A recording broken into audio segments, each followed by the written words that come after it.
At kaugnay ng balitang yan, napag-alaman naman ng Land Transportation Franchising and Regulatory Board, Region 3, na pasunang rehistro ng jeep at hindi pa ito dumaraan sa confirmation. Nagbabalik si Angelica Simpao.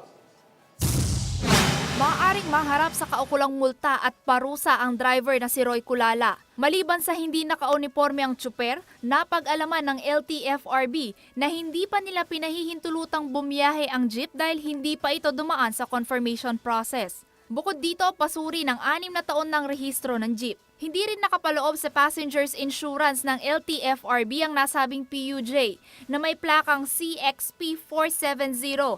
Kaya naman sasagutin ng driver ang lahat ng gagastusin ng mga nasugatang pasahero. But in the case of public utility vehicles, kasama na ang PUJ nito, bago siya magparehistro, just like all other public utility vehicles, dapat dumaan ka muna sa confirmation process.